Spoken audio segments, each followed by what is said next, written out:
श्रावण मासाच्या पावन पर्वात दररोज अनुभवूयात संत साहित्याचे अभ्यासक आणि महाराष्ट्रातील ख्यातनाम व्याख्याते प्राध्यापक शिवाजीराव भुकेले यांचे ज्ञानेश्वरी भावदर्शन, अर्थात ज्ञानेश्वरीच्या सर्व 18 अध्यायांचं सहज सोप्या भाषेत भावार्थ दर्शन तुमच्या आवडत्या आर चॅनलवर दररोज सकाळी 8, दुपारी 1:30 आणि रात्री 8 वाजता सहकुटुंब पाहायला विसरू नका. ज्ञानेश्वरी भावदर्शन याचे प्रायोजक आहेत महेंद्र ज्वेलर्स, राजारामपुरी, कोल्हापूर.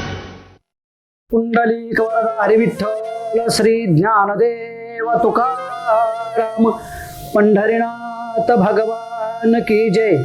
माऊली ज्ञानेश्वर महाराज की जय. जगद्गुरु तुकोबाराय महाराज की जय. श्री विनायकं गुरुर्नौमि साखरे नाम विश्रुतम्. येषां चरण सानिध्यात् जीवा मुक्ता भवन्ति. साखरे वंश विख्यातं ज्ञानदान परायणं. श्री विनायकं गुरुर्वन्दे भवबन्ध विमुक्तये. ज्ञान प्रताप विलसत वचनामृतंच अद्वैत भाव पटुतामहित बुद्धि रहस्य. ज्ञानेश्वरस्तु भगवान अवतीर्ण एव. श्री रंगनाथ गुरुराज नमोस्तु तुभ्यं. रामकृष्ण हरी माऊली. काल आपण निष्कर्मी अवस्थेला प्राप्त झालेला आणि निष्काम कर्म करता करता निरीच्छतेला प्राप्त झालेल्या सद्भक्ताची भगवंताने आपल्या मुखातून जी लक्षणं वर्णन केली त्या लक्षणाचा विचार केला. मला नेहमी असं वाटतं, ज्याच्या कीर्तीचे पोवाडे माणसाने गाण्यापेक्षा देवाने गावेत तो निष्काम कर्मयोगी. माणसाने माणसाच्या कीर्तीचे पोवाडे हे क्षणिक लाभापुरते गायले जातात आणि ते कुठे आटून जातात त्याचा पत्ताही लागत नाही. परंतु कीर्तिमुख ज्याचे नारायण असं महाराजांनी म्हटलं, ज्याच्या कीर्तीचं मुख, जे पोवाडे गाण्याचं ज्याचे प्रत्यक्ष धारणा मुख भगवान परमात्मा आहे, त्याची कीर्ती कधी आटत नाही. कारण त्यानं भगवंताकडं माझ्या कीर्तीचं तू वर्णन कर अशी कधी विनंतीच केली नसते ना. महाराजांनी म्हटलेलं आहे, वाऱ्या हाती माप चाले सज्जनांचे, कीर्तिमुख त्याचे नारायण. सज्जनांच्या कर्तृत्वाचं माप जे आहे, हे माप वाहणाऱ्या वाऱ्याबरोबर चालत राहतं. तुमच्या माझ्या कर्तृत्वाचं माप जे आहे, हे आपला हा जो सोशल मीडिया असेल, बाकीचे मीडियाचे प्रकार असतील, आपल्या भोवतीनं जमणारा स्तुती पाठकांचा जो मेळावा आहे, याच्यामधून आपल्या कीर्तीचं माप जे आहे हे माप मोजलं जातं. परंतु ज्याच्या कीर्तीचं मोजमाप, माऊलीनं म्हटलं ना पाठीमग, वायुशी एके ठाई बिढार जैसे नाही, आज इथे तर उद्या तिथे, अशा अवस्थेमध्ये नव्हे क्षणाक्षणाला जो वाहत राहतो, नुसता वाहत नाही, वाहता वाहता जो जगविण्याचं काम करतो, त्या वायू बरोबर सज्जनांच्या कीर्तीचा जो प्रसार आहे तो प्रसार होतो. उदाहरणार्थ रातराणीच्या सुगंधाची आपल्याला काय रात्रंदिवस चर्चा करावी लागत नाही. वाऱ्याची एक झुळूक आली की सगळा आसमंत सुगंधित करून टाकण्याचं काम रातराणी करते. रत्नहारामध्ये तेजस्विता आहे, सौंदर्य आहे, हे सांगायला कुठल्या पंडिताची गरज लागत नाही. कारण रत्नहाराची तेजस्विता, एकदा डोळ्यानं तो रत्नहार पाहिला की आपल्याला आपोआप जाणविते. तसंच आहे महापुरुषाच्या कीर्तीचं, ज्याच्या कीर्तीसाठी आत्मचरित्र, चरित्र, बाकीचे सर्व साधनं काही लागत नाहीत. भगवंत ज्याचं कीर्तिमुख होतो आणि त्याच्या कीर्तीचे पोवाडे वर्णन करायचं काम करतो, त्याची कीर्ती तुका म्हणे एका मरणेची सरे, उत्तमाची उरे कीर्ती मागे, त्याची कीर्ती युगानुयुगे पाठीमागे शिल्लक राहते. आपली कीर्ती वर्षानुवर्षाला आटत जाते आणि त्याची कीर्ती युगानुयुगे वर्षानुवर्षे म्हणा ही वाढत राहते. कारण त्यानं कीर्ती प्राप्त व्हावी म्हणून साधना केलेली नसते. त्यानं केलेलं जे कर्म आहे ते निरीच्छ भावनेनं केल्यामुळं तो तद्रूपतेला पोहोचतो, जी ज्ञानी अवस्था म्हणतात. त्या ज्ञानी अवस्थेला तो पोहोचतो आणि एकदा तिथे पोहोचला की आता जगणे उरले लोका लागी. मग त्याचं जगणं हे फक्त लोका लागी शिल्लक राहतं. अशा निष्काम कर्मयोगाचं, त्याच्या आधी सकाम कर्मयोगाचं, त्याच्या आधी कर्मकांडाचं असे टप्प्याटप्प्यानं वर्णन आपण पाहण्याचं काम केलं. या 5व्या अध्यायात अर्जुन भगवंताला म्हणतो, भगवंता मला हे कळालं आता की निष्काम कर्मयोगी कसा असावा, सकाम कर्माचा त्याग हा हळूहळू कसा करावा, सकाम कर्माचा त्याग झाल्यानंतर नैष्कर्म्यता ज्ञानाची अवस्था तदरूपता ही कशी प्राप्त होते हे मला कळालेलं आहे. भगवंता मध्यंतरी तू ज्या कर्म संन्यासाचं वर्णन केलंस, तो कर्मसन्यास, निष्काम कर्मयोग आणि कर्मयोगातले जे विविध स्तर आहेत यातला श्रेष्ठ काय, यातला अंगीकार मी कशाचा करायचा हे तुम्हाला नाही सांगितलंस. आता एका गोष्टीनं मी एका विवेकापर्यंत किंवा एका विचारापर्यंत आलेलो आहे की करता भोगता सुखी दुःखी आणि भौतिकतेचं हे जे पसारा आहे याच्या पलीकडं ज्ञानी पुरुष गेलेला असतो. या निष्कर्षापर्यंत मी आलेलो आहे. भगवंत म्हणतात, अर्जुन खरं आहे तुझं. आता मी वर्णन केलेला निष्काम कर्मयोगी सर्वश्रेष्ठ तर आहेच, परंतु संसारामध्ये राहून तर कधी कधी संसाराच्या बाहेर जाऊन जो कर्मयोग आचरण्यात येतो त्याला कर्म संन्यास योग असं म्हणतात. अर्जुना, आता मी तुला कर्म संन्यास योग म्हणजे काय हे सांगणार आहे. आणि हे बघ, स्वस्थ चित्तानं अवधानपूर्वक तू हे ऐकण्याचं काम कर. जिकडे तिकडे युद्धाचा कडकडाट आहे, रणभेदी वाजायला लागलेले आहेत, बाकीचे सैन्य स्वस्थ बसायला तयार नाही आणि तरी तुला हे ऐकावं लागेल. माऊलीनं म्हटलेलं आहे ना, हा आरती विशेष श्रोतयांचा जाणोनी दास निवृत्तीचा, म्हणे संवाद दोघांचा परिसोनी परिसा. तसं तर भगवद्गीता ही फक्त एका स्तरावर सांगितली गेली नाही. भगवद्गीता ही त्रिस्तरीय रचना आहे. पहिला स्तर आपण पहिल्या अध्यायापासून अनुभवत आहोत. पहिला स्तर भगवान श्रीकृष्ण आणि लाडका शिष्य अर्जुनाच्या संवादाचा हा पहिला स्तर आहे. परंतु जेव्हा आपण ज्ञानेश्वरी भाव दर्शनाच्या उपक्रम किंवा प्रारंभ केला तेव्हा एक श्लोक बघितला की संजय नावाचा दिव्य दृष्टी प्राप्त झालेला महापुरुष हस्तिनापूरमध्ये बसून धृतराष्ट्राला कुरुक्षेत्रावर काय घडतंय हे सांगण्याचं काम करतो. हा झाला दुसरा स्तर. भगवद्गीतेचा संवादाचा हा दुसरा स्तर आहे. आणि तिसरा मध्ययुगातला ज्ञानोबा माऊलींचा शके 1212 मधला. खूप अंतर आहे.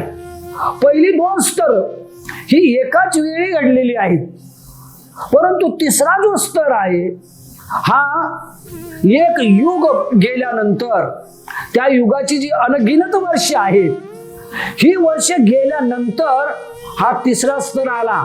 आणि माऊली म्हणतात, श्रोत्यांना तुम्ही म्हणणार हे कुरुक्षेत्रावर ऐकलं की आता हे का ऐकायचं, आता हे यासाठी ऐकायचं परिसोनी परिसा. जे ऐकलंय ते पुन्हा ऐका. कदाचित युद्धजन्य वातावरणात काही गोष्टी श्रोत्यांना तुमच्या लक्षात आल्या नसतील, युद्धजन्य वातावरणात काही प्रतिक्रिया किंवा प्रक्रिया अंतःकरणापर्यंत पोहोचल्या नसतील, त्या पोहोचविण्याचं काम आता या निमित्तानं श्रोत्यांनो मी करणार आहे, असं ज्ञानोबा माऊली वर्णन करण्याचं काम करतात. तेव्हा भगवंत आता अर्जुनाला सांगतात की अर्जुना, मी तुला हा कर्म संन्यास जो आहे ना, तो कर्म संन्यास सांगणार आहे. भगवंतानी वर्णन केलेला श्रीमद भगवद्गीतेतला जो कर्म संन्यास योग आहे, त्याच्यावर माऊलीच्या एवढ्या सुंदर ओळ्या मिळतात. फक्त शब्दांनी सुंदर नाही, अनुभवाने सौंदर्याचं लिहून आलेल्या आपल्या प्रत्येक श्रोत्याला अंतःकरणाच्या गाभाऱ्यात ज्ञानाचा विणा वाजविणाऱ्या अशा या ओव्या आहेत.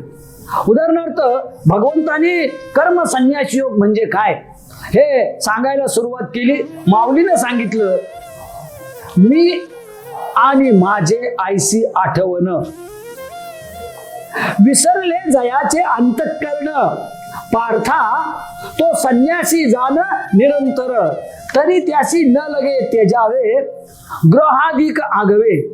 यावर बऱ्याचशा ओव्या मिळतात, परंतु केंद्रस्थानी या दोन ओव्यांना ठेवून आपण जर विचार केला तर कर्म संन्यासी कुणाला म्हणावं.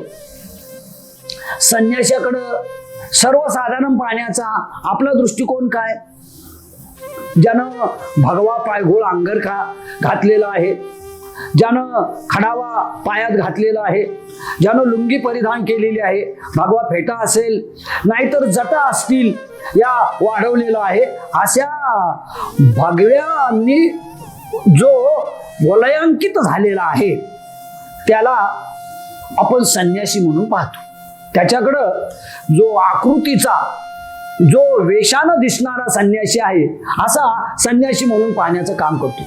संत एकनाथ महाराजांनी भागवतामध्ये सांगितलेलं आहे की भगवा मला प्रिय आहे, तुम्हाला प्रिय आहे, तो त्यागाचं प्रतीक आहे, त्यानं इतिहास घडवला, त्यानं स्वराज्य मिळवलं, त्यानं आमच्या अस्तित्वाचं भान आम्हाला दिलं, ही गोष्ट मला मान्य आहे.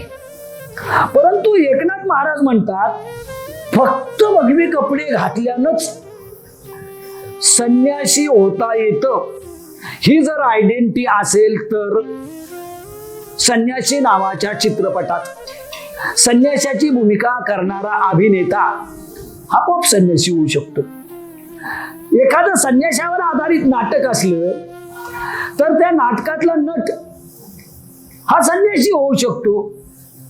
आणि नाथ महाराज म्हणतात तसं नाही, ब्रह्मज्ञाने विन संन्यासी, नटाचे ऐसे मुंडन त्यासी, सोकले मिष्टान्न भिक्षेसी, उर्था गेरोसी नाशिले.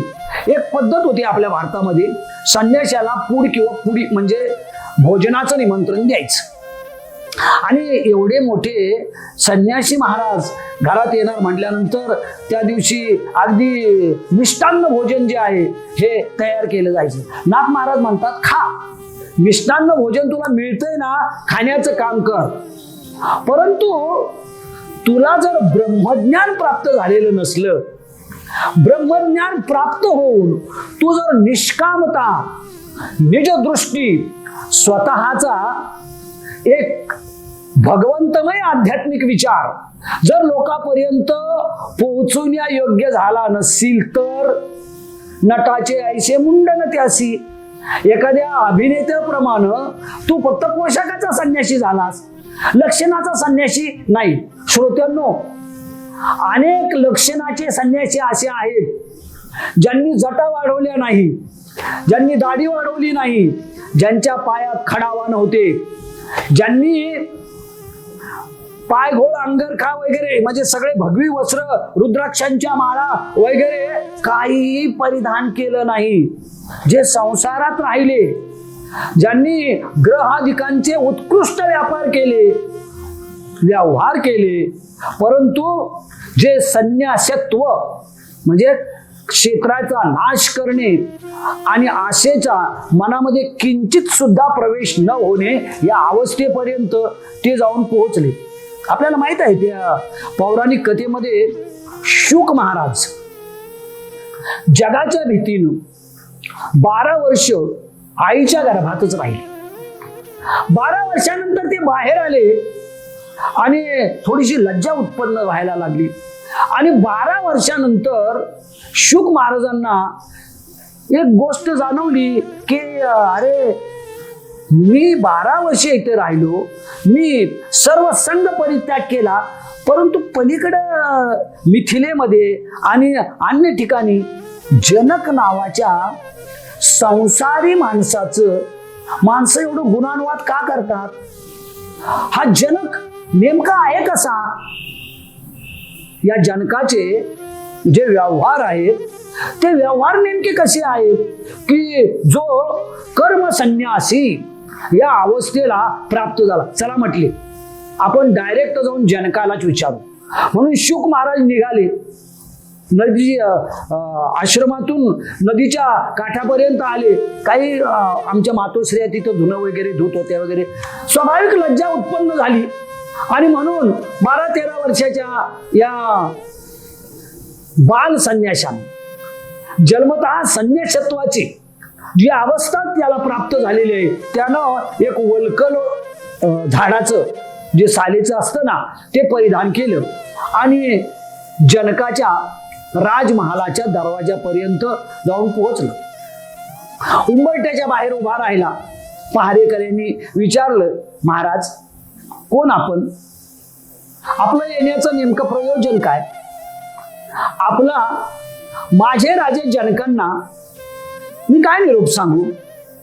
शुक महाराज म्हणाले, अरे तुला माहित नाही, शुकासारखे पूर्ण वैराग्य ज्याचे, मी वैराग्य संपन्न शुक महाराज आहे.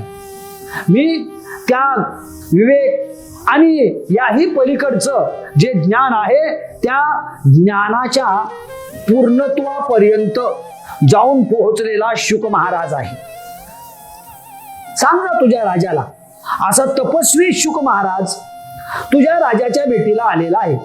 जनक राजा संसारी ग्रस्त होते. जनक राजाचा जो राजदरबार आहे, हा राजदरबार भरल्यानंतर कुणाच्या कौटुंबिक तक्रारी असतील, कुणाच्या सामाजिक तक्रारी असतील, कुणावर अन्याय झालेला असेल, कोण अन्याय करणारा असेल, ही सगळी मंडळी राजा जनकाच्या दरबारात बसायची. आणि राजा जनक या सगळ्यांचा न्याय निवाडा जो आहे तो न्याय निवाडा करीत राहायचा. एवढं शुकांनी वर्णन केलं म्हटल्यावर तो सेवक पहारेकरी पळत पळत जनकापर्यंत गेला.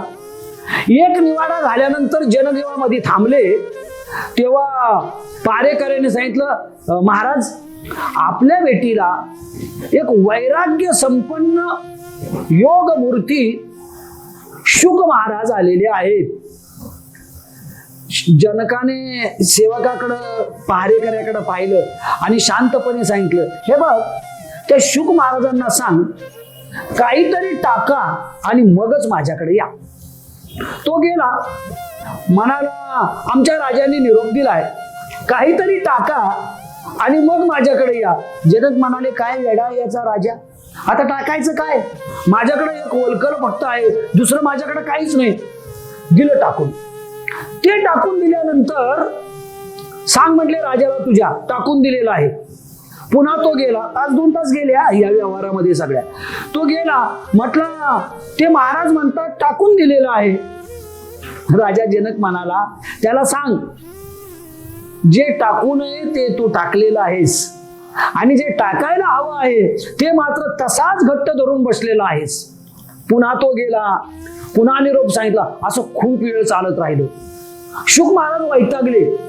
ते म्हणाले, हे बघ आता मी तुझ्या राजालाच जाऊन विचारतो नेमकं काय टाकायचं आहे.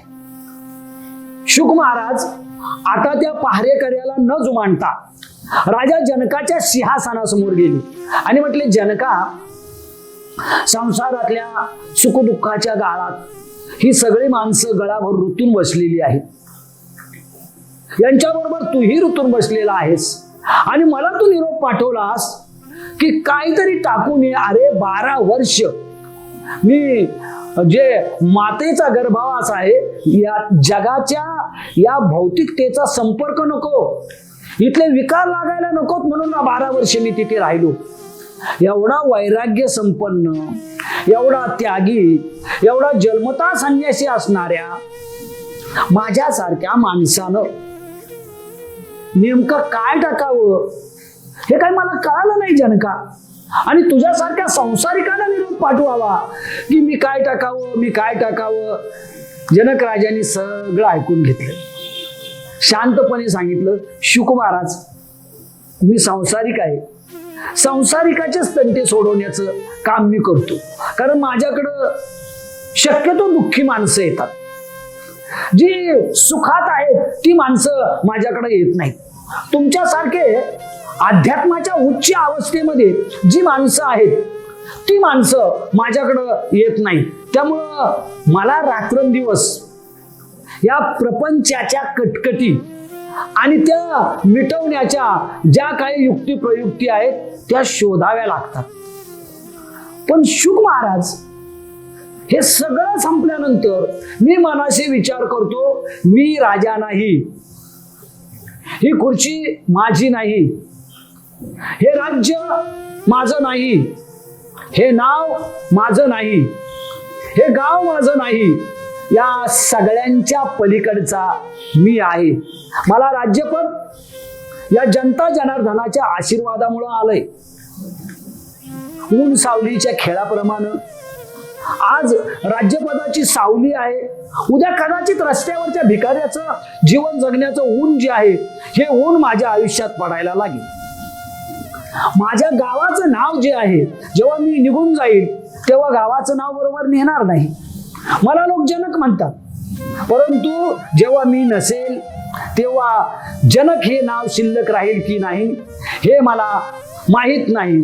आणि राहिला प्रश्न या राजवाड्याचा, या संपत्तीचा, महाराज हे मृगजळ आहे. हे मृगजळ ज्ञानदेव म्हणे पाहता पाहिले, स्वप्नीचे चेईले जाईल लया. जशा स्वप्नातल्या सर्वच इच्छा पूर्ण होत नाहीत त्या लयाला जातात, तसं हे संपत्तीचं मृगजळ कधी लयाला जाईल हे सांगता येत नाही. महाराज मी याच्या पलीकडचा आहे. कारण जिथं माझा मीच उरत नाही, या मीच्या पलीकडं पोहोचणं म्हणजे अध्यात्मज्ञानी होणं.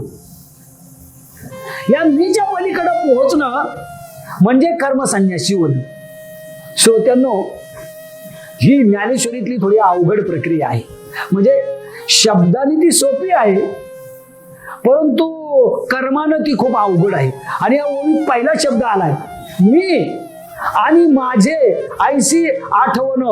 हा जो मी आहे ना, मी ती कुंभारी नावाची आळी किंवा कीटक असतो ना, तो एखाद्या लाकडाला लागला तर त्याचं पीठ करून टाकतो, परंतु त्याच लाकडावर आपलं घरटं मातीचं जे आहे ना, इकडं तिकडं थोडा चिखल सोंडेमध्ये गोळा करून आणायचा आणि ते तयार करायला सुरुवात करायची.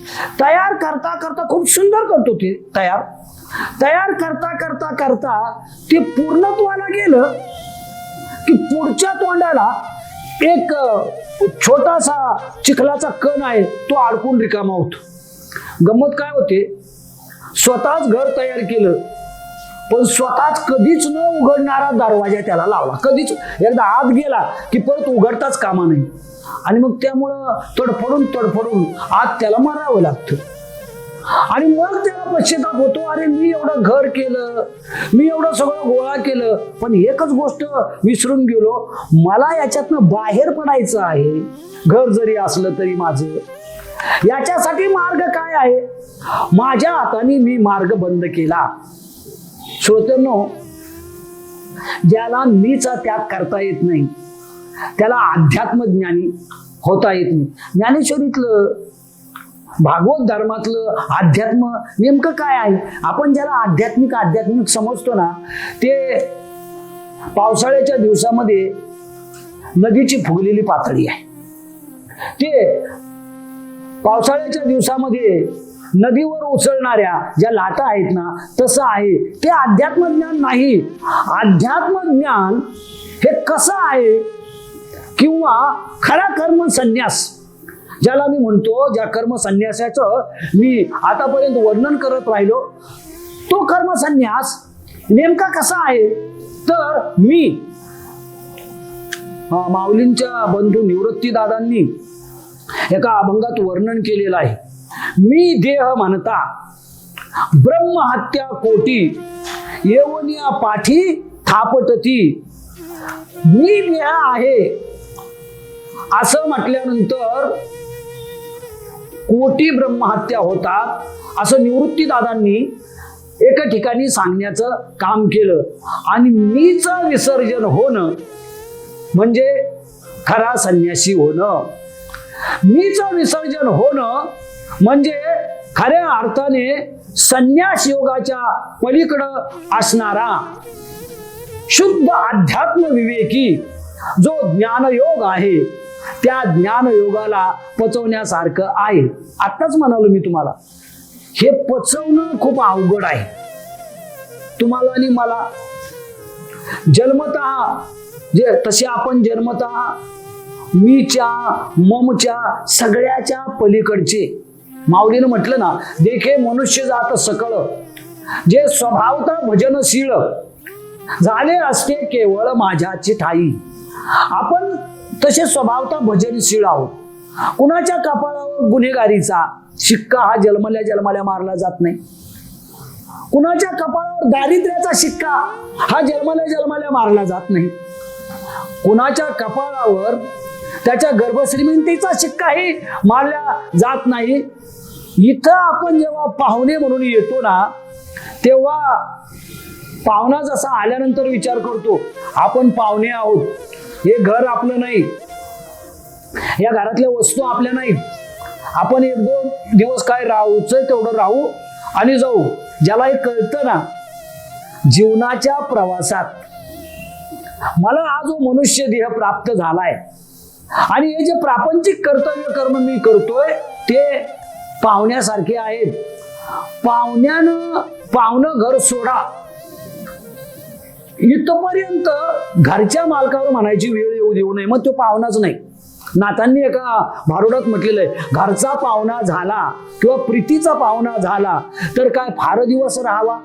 पाहुण्याने पाहुणा म्हणून दुसऱ्याच्या घरात किती दिवस राहावं, त्यांना कंटाळा येत नाही तोपर्यंत राहावं. ते जा म्हणत नाहीत तोपर्यंत राहावं.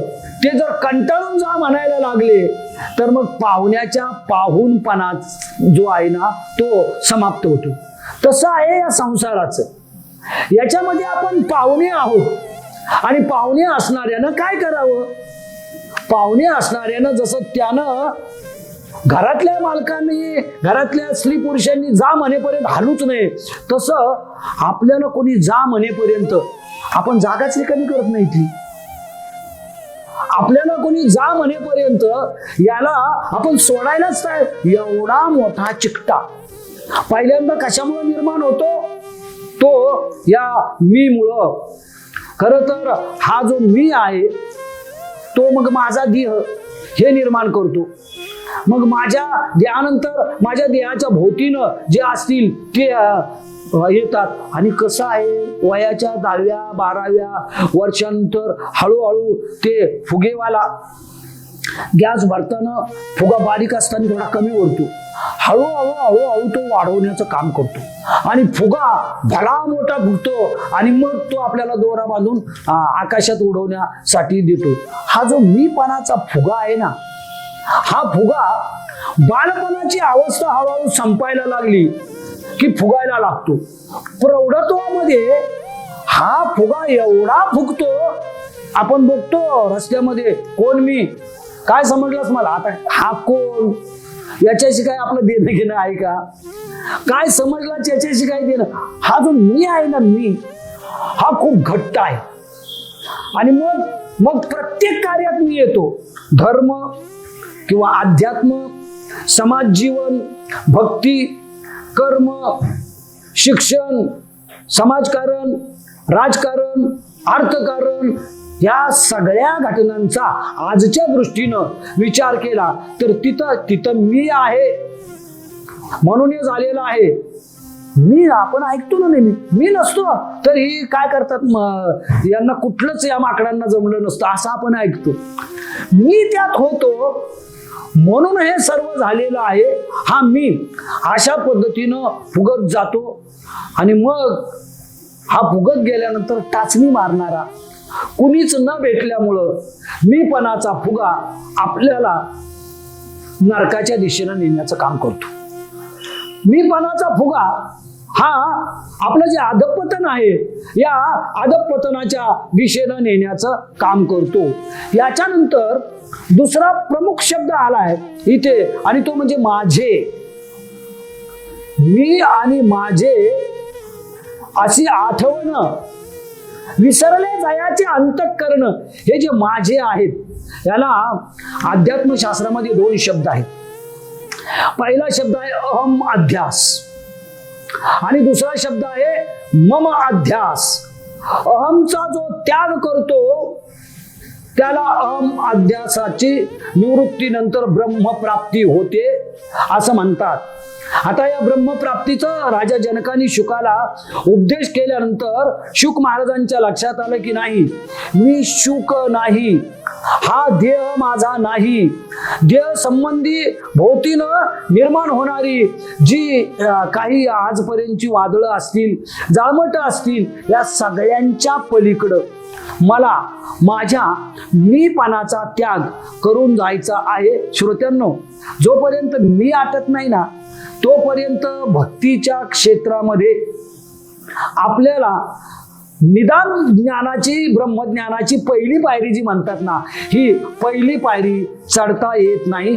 राहू द्या समाजकारणात, राजकारणात, अर्थकारणात, निदान कर्म संन्यास योगापर्यंत पोहोचायचं झालं तर भक्तीच्या क्षेत्रातला एकदाचा तो मी जो आहे ना, हा मी नाहीसा करूया आणि मग मम आणि बाकीच्या गोष्टीकडं जाण्याचं काम करूया. हा कर्मसन्यास योग, ते प्राप्त होणारे पूर्ण पुरुष, त्यांची काही लक्षणं या अध्यायाच्या निमित्तानं आपण पुन्हा एकदा उद्याच्या भागात पाहण्याचं काम करू. तोपर्यंत माऊली रामकृष्ण हरी. पुंडलिक वरदा हरी विठ्ठल. श्री ज्ञानदेव तुकाराम पंढरीनाथ भगवान की जय. माऊली ज्ञानेश्वर महाराज की जय. जगद्गुरु तुकोबाराय महाराज की जय.